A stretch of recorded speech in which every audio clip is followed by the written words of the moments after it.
મિત્રો આજે આપણે વાત કરવાના છીએ રેશન કાર્ડ ધારકો માટે સપ્ટેમ્બર 2024નું મફત અનાજ જેમાં ઘઉં, ચોખા અને બાજરી તમને મફત મળવાપાત્ર થશે. ખાંડ અને મીઠું કોને મળશે એ પણ તમે જાતે જ જાણી શકશો. તો મિત્રો આ વિડીયોની અંદર તમને એના વિશે સંપૂર્ણ માહિતી આપવાની છે, તો વિડીયોને પૂરો જોવા વિનંતી. ચાલો શરૂ કરીએ. મિત્રો સૌપ્રથમ તો તમારે પ્લે સ્ટોર પરથી માય રાશન નામની એપ્લિકેશનને ઇન્સ્ટોલ કરી એને ઓપન કરી લેવાની રહેશે. એટલે તમને કંઈક આ પ્રકારે પેજ છે એ જોવા મળશે. મિત્રો તમે આ એપ્લિકેશનને પહેલી જ વખત ઇન્સ્ટોલ કરી હશે તો તમને અહીંયા નવા વપરાશકર્તા એવો એક ઓપ્શન જોવા મળશે. એના ઉપર તમારે ક્લિક કરવાનું છે, કારણ કે સૌપ્રથમ તમારે આમાં રજિસ્ટ્રેશન છે એ કરવું પડશે. સૌપ્રથમ તમે અહીંયા તમારું નામ છે એ લખશો અને તમારો એક મોબાઈલ નંબર છે એ અવશ્ય તમારે આમાં લખવાનો રહેશે. મોબાઈલ નંબર ચકાસો આ ઓપ્શન ઉપર તમારે ક્લિક કરી દેવાનું છે.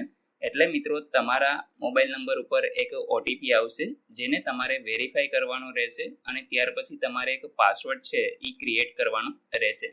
મિત્રો આટલું કર્યા પછી તમારું રજિસ્ટ્રેશન છે એ કમ્પ્લીટ થઈ જશે. રજિસ્ટ્રેશન કમ્પ્લીટ થઈ જાય ત્યાર પછી મિત્રો તમે જે મોબાઈલ નંબર નાખેલો છે રજિસ્ટ્રેશન વખતે એ મોબાઈલ નંબર તમારે આ ખાનામાં લખવાનો છે અને ત્યાર પછી ગેટ ઓટીપીના ઓપ્શન ઉપર ક્લિક કરી અને તમારે ઓટીપી મેળવવાનો રહેશે. ઓટીપી તમે વેરીફાઈ કરશો એટલે મિત્રો તમે લોગિન થઈ જશો. તો ચાલો આપણે લોગિન થઈ અને આગળ વધીએ. મિત્રો જેવા તમે લોગિન થશો તમે અહીં જોઈ શકો છો જે માય રાશન એપ્લિકેશનની અંદર તમામ સર્વિસો છે એ અહીંયા તમને જોવા મળશે. મિત્રો આજે આપણે વાત કરવાના છીએ મળવાપાત્ર જથ્થા વિશે, એટલે કે તમને આ મહિને સપ્ટેમ્બર મહિનાનું અનાજ છે એ કેટલું મળશે. તો એના ઉપર આપણે ક્લિક કરી દેવાનું રહેશે. જેવું તમે ક્લિક કરશો અહીં મિત્રો તમારે તમારો જે રાશન કાર્ડનો નંબર છે એ લખી દેવાનો છે.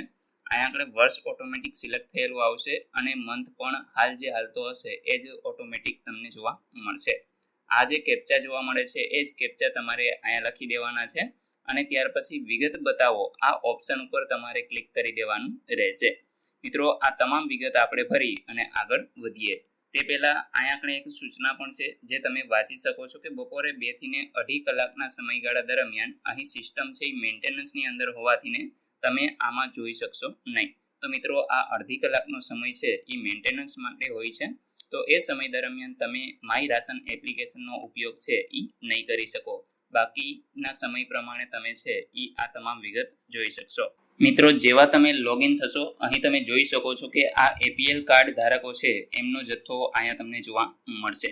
મિત્રો આ જે જથ્થો છે એ રાશન કાર્ડની અંદર જેટલા સભ્યો હશે એ પ્રમાણે તમને જોવા મળશે. આ રાશન કાર્ડની અંદર 4 સભ્યો છે તો હાલ 4 સભ્યોનો જથ્થો છે એ તમે જોઈ શકશો.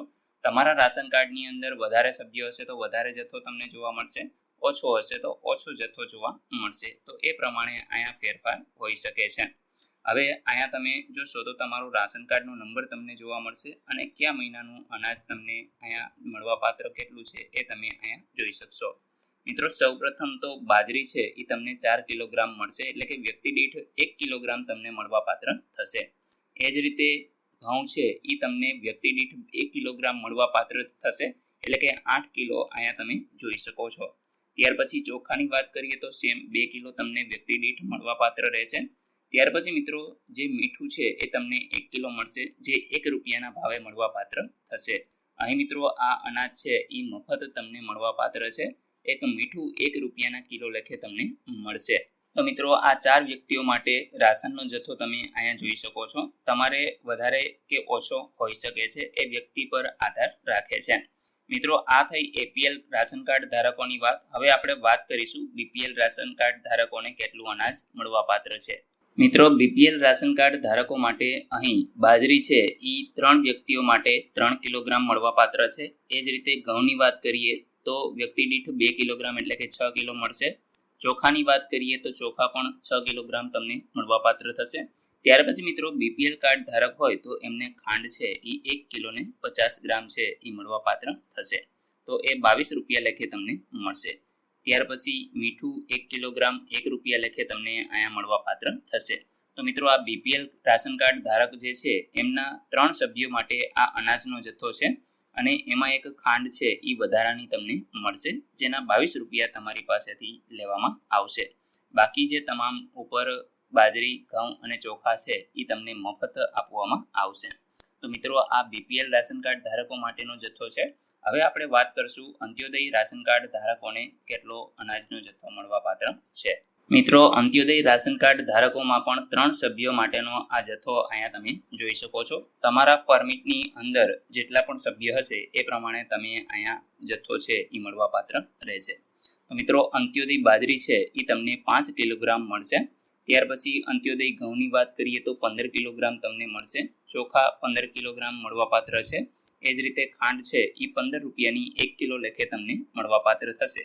ત્યાર પછી મિત્રો મીઠું છે એ 1 કિલોગ્રામ તમને 1 રૂપિયાના ભાવે છે એ મળવાપાત્ર થશે. તો મિત્રો આ 3 સભ્યો માટે તમે અહીંયા જોઈ શકો છો અંત્યોદય રાશન કાર્ડ ધારકોને આટલો અનાજનો જથ્થો છે એ મળવાપાત્ર થશે. એમાં પણ તમે અહીંયા બાજરી, ઘઉં અને ચોખા છે એ મફતમાં આપવામાં આવશે. તો મિત્રો આશા રાખું છું કે સપ્ટેમ્બર 2024ની અંદર જે અનાજનો જથ્થો મળવાપાત્ર છે એના વિશે સંપૂર્ણ માહિતી તમને મળી ગઈ હશે. મિત્રો આ માય રાશન એપ્લિકેશનની અંદર બીજી ઘણી બધી અહીંયા આગળ સર્વિસો છે એ આપવામાં આવેલી છે, જેમાંથીને એક ખૂબ જ અગત્યની છે KYC. મિત્રો આના વિશે આપણે પહેલા જ વિડીયો બનાવેલો છે, તમે જોઈ લેજો. અને આનું KYC છે એ ફરજિયાત તમારે કરવાનું રહેશે. ભવિષ્યમાં ગમે ત્યારે તમારું અનાજ છે એ બંધ પણ થઈ શકે છે જો તમે KYC નહીં કરેલું હોય તો. તો મિત્રો એની લિંક હું તમને ડિસ્ક્રિપ્શનની અંદર આપી દઉં છું, ત્યાંથી તમે જોઈ લેજો અને જાતે જ તમારું KYC છે એ કમ્પ્લીટ કરી લેજો. મિત્રો આશા રાખું છું કે આ વિડીયોની અંદર તમને તમામ માહિતી મળી ગઈ છે. તેમ છતાં પણ કોઈ પ્રશ્ન હોય તો તમે કોમેન્ટ દ્વારા પૂછી શકો છો. વિડીયોને લાઈક કરજો, તમારા મિત્રો સુધી શેર કરજો અને ચેનલને સબસ્ક્રાઇબ કરી લેજો, જેથી આવી કોઈ પણ માહિતી આપ સુધી પહોંચતી રહે. વિડીયો જોવા બદલ આપનો ખૂબ ખૂબ આભાર. મળીએ એક નવા વિડીયો સાથે. ત્યાં સુધી જય હિન્દ.